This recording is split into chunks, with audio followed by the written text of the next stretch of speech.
Hello friends, welcome to SP philosophy. আজকের সেশনে আমরা ডিসকাস করব West Bengal set paper 2 philosophy previous year question answer সম্পর্কে। এই পেপারটা হলো 2018 এর পেপার। এই পেপারের কিছু কোয়েশ্চেন আমরা আগের একটা ক্লাসে ডিসকাস করেছি, তোমরা চাইলে দেখে নিতে পারো। আর আজকে বাকি কোয়েশ্চেনগুলো ডিসকাস করব। এটা সাবজেক্ট কোড হলো 09। ফার্স্ট কোয়েশ্চেন নাম্বার 26 থেকে স্টার্ট করছি। এর আগে 25 MCQs আমরা ডিসকাস করেছি। আজকে 26 থেকে স্টার্ট করছি। প্রথমে একটা ম্যাচিং আছে, ফিলসফার এবং তাদের রিটেন বুক সম্পর্কে ম্যাচিং আছে। প্লেটো, অ্যাপোলজি, অ্যারিস্টটলের দুটো কাজ মেনলি মনে রাখা দরকার। এই দুটো নিয়েই পেপারে আসে কোয়েশ্চেন। একটা হচ্ছে ডি অ্যানিমা আর একটা হচ্ছে নিকোমাসিয়ান এথিক্স। তো এখানে আছে ডি অ্যানিমা, এর সাথে সাথে নিকোমাসিয়ান এথিক্স নিয়েও কোয়েশ্চেন আসে। তারপর হলো Parmenides on nature, Pythagoras, the golden verses. Right answer হবে অপশন এ।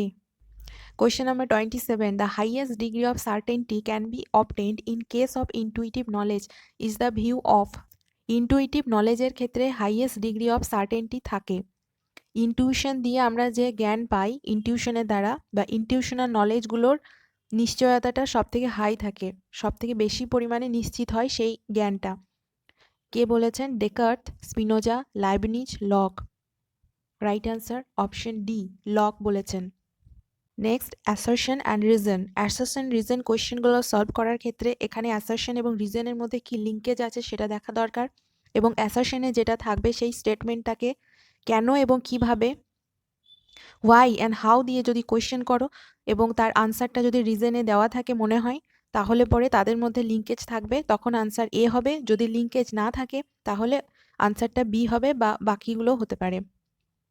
তো সেক্ষেত্রে কনসেপ্ট ক্ল্যারিটি দরকার, কনসেপ্টটা ভালোভাবে জানাটাও দরকার, এবং হোয়াই অ্যান্ড হাউ দিয়ে কোয়েশ্চেন করাও দরকার অ্যাসারশনকে।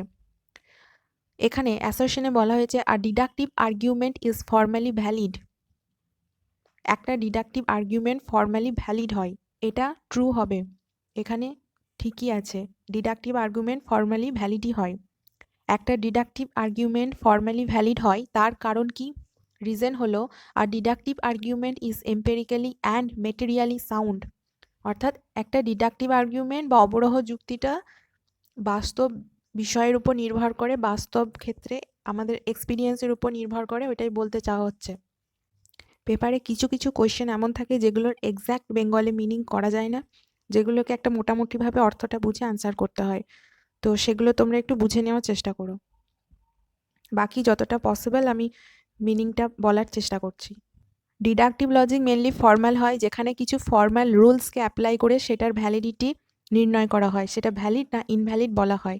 কিন্তু এম্পেরিক্যালি এক্সপিরিয়েন্সের উপর বেস করে, বাস্তব অভিজ্ঞতার উপর বেস করে যে যুক্তি গঠন করা হয় সেটা মেনলি ইনডাকটিভ আর্গুমেন্টের ক্ষেত্রে হয়। ডিডাকটিভে এতটা অ্যাপ্লাই হয় না, ইনডাকটিভটা বেশি ফর্মাল হয় না, ওইটা অতটা ফর্মাল হয় না। তো সেক্ষেত্রে এম্পেরিক্যালি মেটেরিয়ালি সেটাকে আমরা সাউন্ড বলতে পারি। কাজে এখানে রাইট অ্যান্সার হবে option C, A is true R is false. এটা যদি ইনডাকটিভ আর্গুমেন্ট হতো তাহলে এটাকেও আমরা ট্রু বলতে পারতাম, বাট ডিডাকটিভ আছে কাজে এটা false. According to Gandhi, man's ultimate aim is the dash and all his activities social, political, religious have to be guided by the ultimate aim of the vision of God. Perfect knowledge, realization of truth, realization of God, virtue. Realization of truth. According to Gandhi, man's ultimate aim is the realization of truth. সত্যকে উপলব্ধি করা হলো মানুষের ultimate aim, চরম লক্ষ্য। And all his activities like social, political, religious have to be guided by the ultimate aim of the vision of God. এই সমস্ত social, political, religious অ্যাক্টিভিটিসগুলোকে ট্রুথের দ্বারা গাইডেড হতে হবে ঈশ্বরের কাছে পৌঁছানোর ক্ষেত্রে। ভিশনটা হচ্ছে গড, ঈশ্বরের কাছে পৌঁছানোর ক্ষেত্রে এই সমস্ত অ্যাক্টিভিটি অর্থাৎ সোশ্যাল, পলিটিক্যাল, রিলিজিয়াস যেসব অ্যাক্টিভিটিসগুলো করবে সেগুলো সত্যতার দ্বারা গাইডেড হওয়া দরকার। Which of the following pair of schools accept upamana as an independent pramana? উপমানকে স্বতন্ত্র প্রমাণ হিসাবে স্বীকার করা হয়েছে কোন স্কুলে? Sankhya and Vedanta, Buddhism and Nyaya, Vedanta and Purva Mimamsa, Purva Mimamsa and Yoga. Sankhya এবং যোগ দর্শনে 3 প্রকার প্রমাণকে স্বীকার করা হয় স্বতন্ত্র প্রমাণ হিসাবে: প্রত্যক্ষ, অনুমান এবং শব্দ। বুদ্ধিজম আর বিশিষ্টাদ্বৈতবাদে 2 প্রকার প্রমাণ স্বীকার করা হয়: প্রত্যক্ষ এবং অনুমান। ন্যায় দর্শনে 4 প্রকার প্রমাণ স্বীকার করা হয়: প্রত্যক্ষ, অনুমান, উপমান এবং শব্দ। পূর্ব মীমাংসাতে 5 প্রকার প্রমাণকে স্বীকার করা হয়: প্রত্যক্ষ, অনুমান, উপমান, শব্দ, অর্থাপত্তি।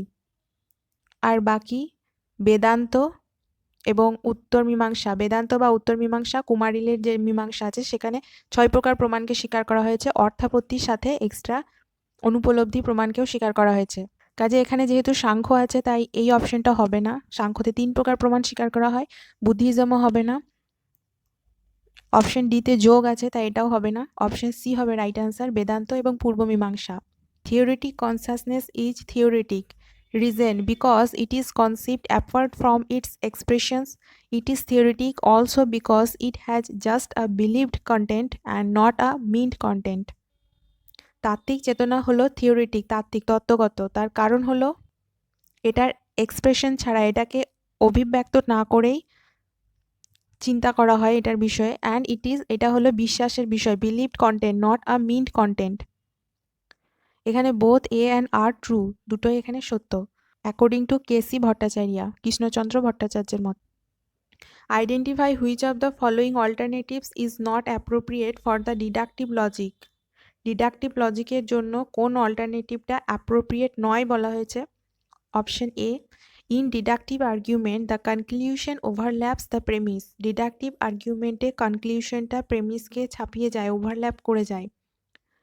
In deductive argument the relationship between premise and conclusion হলো ফর্মাল। প্রেমিস আর কনক্লিউশনের যে রিলেশনটা সেটা হলো ফর্মাল, একটু আগেই বললাম। In deductive argument the conclusion does not overlap the premise. কনক্লিউশনটা প্রেমিসকে ওভারল্যাপ করে না। In a valid deductive argument, the conclusion is logically entailed by the premise. কনক্লিউশনটা প্রেমিস থেকে লজিক্যালি নিশ্চিত হয় বা এন্টেলড হয়। এখানে রাইট অ্যান্সার হবে অপশন এ। অপশনে বলা হয়েছে যে ডিডাকটিভ আর্গুমেন্টে কনক্লুশনটা প্রেমিসকে ওভারল্যাপ করে যায়। এখানে যে অপশন সি আছে এটা ঠিক আছে, বাট অপশন এটা ভুল আছে। সকল মানুষ হয় পরোপকারী, ঋণা হয় মানুষ, অতএব ঋণা হয় পরোপকারী। এখানে ঋণা হয় পরোপকারী, এই যে সিদ্ধান্তটা পেলাম এটা আগের দুটো হেতুবাক্য থেকে নিশ্চিত হচ্ছে। আর ওই দুটো হেতুবাক্য থেকে যে সিদ্ধান্তটা নিশ্চিত হচ্ছে সেটা হেতুবাক্য দুটোকে ওভারল্যাপ করবে না ডিডাকটিভের ক্ষেত্রে, বাট এখানে করে যায় বলেছে, তাই এটা হবে right answer. Akhyativada is a theory of error advocated by Prabhakara. প্রভাকরের থিওরিকে বলা হয় অখ্যাতিবাদ, থিওরি অফ এরর বা খ্যাতিবাদের অর্থ কি এটা নিয়েও একটা কোশ্চেন আসে, সেটা হলো থিওরি অফ এরর। বেদান্তের খ্যাতিবাদকে বলা হয় অনির্বচনীয় খ্যাতি, ভাট্টমীমাংসা বিপরীত খ্যাতি এবং নৈয়ায়িক হলো অখ্যাতি। The author of the book dialogue concerning natural religion বইয়ের লেখক লক, হিউম, প্লেটো, স্পিনোজা। এই বইটা লিখেছেন হিউম।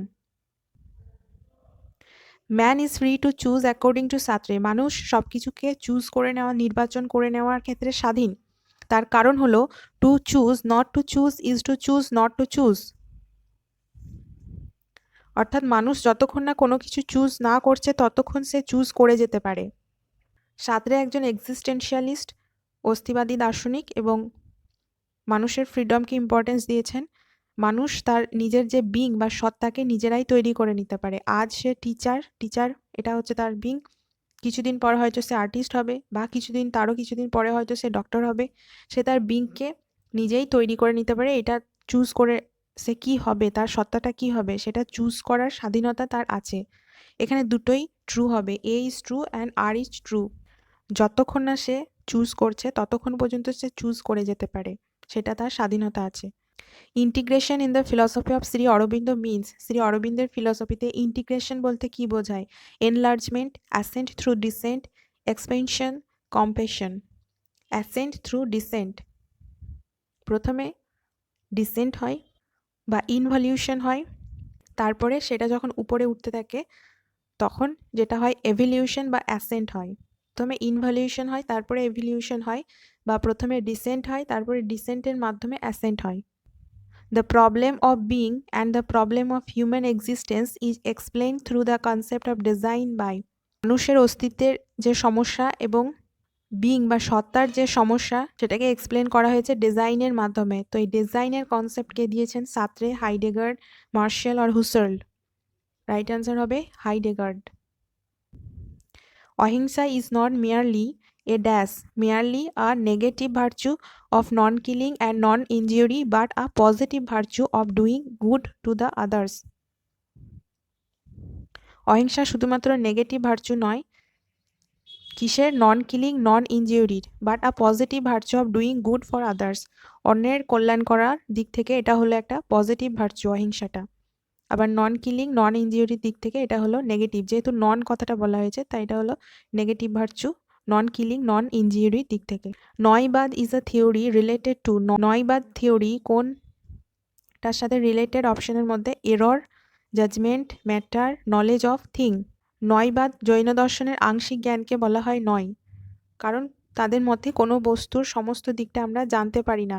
একটা বস্তুকে কেউ কোনো একটা পার্সপেক্টিভে জানছে, আবার সেই জিনিস সেই বস্তুটাকে আরেকজন আরেকভাবে জানছে। যেমন অন্ধের হাতি দেখার একটা উদাহরণ জৈন দর্শনে ব্যবহার করা হয়। কাজেই বস্তুকে আমরা আংশিকভাবেই জানতে পারি, এইটাকে জৈন দর্শনে বলা হয় নয়বাদ। এটা রাইট অ্যান্সার হবে অপশন বি, জাজমেন্ট। সবাই নিজের নিজের একটা করে জাজমেন্ট দেয়। তাদের মতে বস্তুর সামগ্রিক জ্ঞান হয় না, জ্ঞান হয় আংশিক। পক্ষধর্মতা ইজ এ রিলেশন বিটুইন, পক্ষধর্মতা কিসের সাথে রিলেশন? হেতু অ্যান্ড সাধ্য, পক্ষ অ্যান্ড সাধ্য, পক্ষ অ্যান্ড হেতু, সাধ্য অ্যান্ড হেতু। পক্ষধর্মতার রিলেশনটা হয় পক্ষ এবং হেতুর মধ্যে। যেমন পাকশালা প্রভৃতি স্থানে যখন প্রথম আমরা ধূমো আর আগুনকে একসাথে দেখি, ধূমো এবং আগুনের সহচর দর্শন হয়, তখন ধূমো দর্শনটা বর্ণির অনুমানের ক্ষেত্রে ব্যাপ্তিক জ্ঞান হয়। পরে যখন পর্বত বা অন্য কোনো স্থানে যখন আবার সেই ধূমো আর বর্ণিকে দেখি, তখন সেই জ্ঞানের নাম হয় পক্ষ ধর্মতা জ্ঞান। এক্ষেত্রে পর্বতটা হলো পক্ষ এবং ধূমোটা হলো হেতু। Which perception according to Nyaya gives the knowledge of pain, পেনের নলেজ দেয় কোন perception? Intermediate, mediative, internal ordinary, external ordinary. Pain যেহেতু একটা ইন্টারনাল বিষয়, কাজে এটা হবে ইন্টারনাল অর্ডিনারি পারসেপশন, মানসিক বিষয়, সেজন্য এটার ইন্টারনাল পারসেপশনের বিষয়। পূর্ব মীমাংসা, জাতি শক্তিবাদ, অদ্বৈত বেদান্ত, সৎ অসৎ বিলক্ষণ, দ্বৈত বেদান্ত, পরাধীন বিশেষত্বী, বিশিষ্টাদ্বৈত বেদান্ত, অপৃথক সিদ্ধি। অপশন বি হলো রাইট অ্যান্সার। এখানে যে স্কুলগুলো আছে এবং তাদের দেওয়া যে কনসেপ্টগুলো, যে মতবাদগুলো, এইগুলো নিয়ে ম্যাচিং বা অন্যভাবে প্রায়ই কোয়েশ্চেন আসে। তো এই বিষয়গুলো তোমাদের ভালো করে জেনে রাখা দরকার। নেক্সট হলো ফিলসফার এবং তাদের লেখা বুকস নিয়ে ম্যাচিং আছে। Kant, ground work of metaphysics of moral, metaphysics of moral কান্টের লেখা। Moore, Principia Ethica, Aristotle, Nicomachean ethics, Ross, foundation of ethics. Option C is the right answer. Phenomenalistic idealism Kant, objective idealism Fichte, absolute idealism Hegel, subjective idealism Berkeley. এখানে একটা বিষয় হলো অপশনগুলো ঠিক দেওয়া নেই, সবগুলো ঠিকভাবে ম্যাচ হচ্ছে না। According to Frege sense is ideas, intuition, cognition, mode of presentation. Sense বলতে বোঝায় মুড অফ প্রেজেন্টেশন বা তাৎপর্য, যেটা হলো তাৎপর্য কি করে? কোনো কিছুকে প্রেজেন্ট করে। ফ্রেগের সেন্স এবং রেফারেন্স নিয়ে বলেছেন সেন্স হলো তাৎপর্য, রেফারেন্স হলো বাচ্য। রেফারেন্স হলো যেটা ফিক্স থাকে, আর সেন্স হলো সেই রেফারেন্সে যাওয়ার যে রাস্তা, সেটা সবসময় চেঞ্জ হতে থাকে। যেমন শুক্র গ্রহ হলো রেফারেন্স, আর সেই শুক্র গ্রহকেই মর্নিং স্টার বা ইভিনিং স্টারও বলা হয়, শুকতারা বা সন্ধ্যা তারাও বলা হয়। তো শুকতারা বা সন্ধ্যা তারা যে কোনো নামে আমরা সেই শুক্র গ্রহকেই বোঝাচ্ছি, সেই শুক্র গ্রহের কাছে পৌঁছাচ্ছে। কাজে প্রেজেন্টেশন মুডটা চেঞ্জ হতে থাকে। মুড অফ প্রেজেন্টেশনটা হলো sense. Universal declaration of human rights include, human রাইটসের ইউনিভার্সাল ডিক্লারেশন কোন কোন বিষয়গুলোকে ইনক্লুড করে? Civil and death rights, economic rights, civil, political and economic rights, commercial right. Option C, civil, political, economic rights. নাগরিক অধিকার, রাজনৈতিক অধিকার, ইকোনমিক রাইটস সমস্তগুলো নিয়েই হচ্ছে universal declaration of human rights. According to M K Gandhi satyagraha is based on, কিসের উপর based করে থাকে সত্যাগ্রহ? Option B, love. Who holds that even perception is not a valid source of knowledge, কার মতে প্রত্যক্ষটাও জ্ঞান লাভের ভ্যালিড সোর্স নয়, উৎস নয়? কণাদ, দীননাগ, জয়রাশি ভট্ট, মহাবীর? জয়রাশি ভট্ট। জয়রাশি ভট্ট একজন মেটেরিয়ালিস্ট এবং স্কেপটিক ছিলেন। জয়রাশি ভট্টের লেখা গ্রন্থ হলো তত্ত্ব পল্লব সিংহ। তার মতে ডাইরেক্ট পারসেপশনও কোনো কিছুর সত্যতাকে প্রতিষ্ঠা করতে পারে না, কোনো বস্তু ট্রু নলেজ দিতে পারে না। তার কারণ পারসেপশনের ক্ষেত্রেও এরর থাকে, ইলিউশন হতে পারে, আমাদের ভুল ভ্রান্তি হতে পারে। তাই জ্ঞানের কোনো সোর্স দিয়েই আমরা নলেজ পাবো না। যেহেতু উনি পারসেপশনকেই ডিনাই করে দিচ্ছেন, তো তারপরের বাকিগুলো তো পারসেপশনের উপরেই ডিপেন্ড করে, যেগুলো ইনফারেন্স, টেস্টিমনি, এগুলো পারসেপশনের উপরেই ডিপেন্ড করে। তো পারসেপশনকে যখন উনি রিজেক্ট করে দিচ্ছেন, তো বাকিগুলো তো তাহলে হবেই না। সেই জন্য জ্ঞানের কোনো সোর্সই আমাদের ট্রু নলেজ দিতে পারে না, কোনো কিছুকেই আমরা সার্টেনভাবে নিশ্চিতভাবে জানতে পারি না। Truth is God is champion by, truth is God কে সমর্থন করেছেন এটা? টেগর, গান্ধী, রাধাকৃষ্ণন, আম্বেদকর? গান্ধীজি। তার মতে truth is god and god is truth, ঈশ্বরই সত্য এবং সত্যই ঈশ্বর। তারপরে একটা ম্যাচিং দেওয়া হয়েছে, এটা মেনলি লিঙ্গুইস্টিক ফিলসফারদের ল্যাঙ্গুয়েজ সম্পর্কে তাদের চিন্তাধারার কথা বলা হচ্ছে। ল্যাঙ্গুয়েজ এবং ল্যাঙ্গুয়েজের মিনিং রিলেটেড থিওরি। তো মিল হলো referential theory, Wittgenstein use theory, Locke ideational theory, Ayer verification theory. Option B. Okay friends, আজকের সেশনটা এখানে শেষ করছি। বাকি কোয়েশ্চেনগুলো আমরা নেক্সট সেশনে ডিসকাস করব। Thank you.